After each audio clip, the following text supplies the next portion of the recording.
दृश्य पाहतोय, पुण्याचं वातावरण चांगलंच तापलेलं दिसतंय। पुण्याच्या दीनानाथ मंगेशकर रुग्णालयाबाहेरची आताची दृश्य पाहतोय। ठाकरे आणि शिंदेचे कार्यकर्ते आक्रमक झालेले दिसतायत, शिवसैनिक आंदोलन करतायत। रुग्णालय प्रशासनाला जाब विचारण्यासाठी त्यांचा रुग्णालयात शिरण्याचा प्रयत्न आहे, मात्र पोलिसांनी त्यांना रोखलेला आहे। बॅरिकेड्स लावलेले आहेत आणि पोलिसांचा मोठा बंदोबस्तही तिथे तैनात केलेला आहे। दीनानाथ रुग्णालयाबाहेर शिवसैनिकांचं आंदोलन सुरू आहे। शिवसैनिक आता आक्रमक झालेले आहेत, रुग्णालय प्रशासनाला ते जाब विचारतायत, सरकारलाही जाब विचारतायत। चॅरिटेबल ट्रस्ट रुग्णांच्या जीवाशी खेळ करतंय असाही त्यांचा आरोप आहे। बॅरिकेड्सवर चढून घोषणाबाजी करण्यात येते।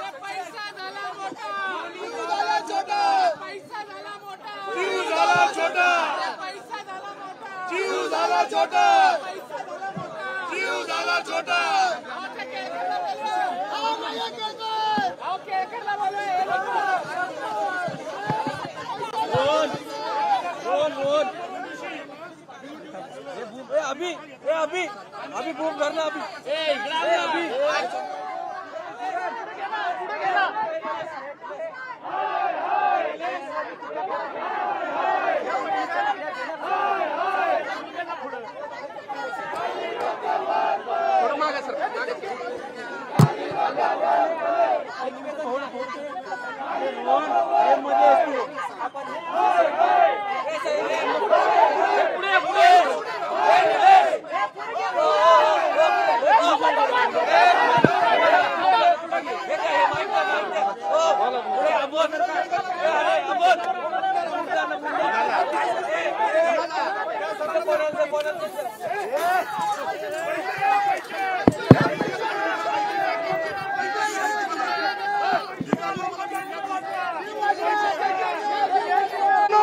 मंगेशकरचं नाव खाली तुम्ही पैसे वाटता इथं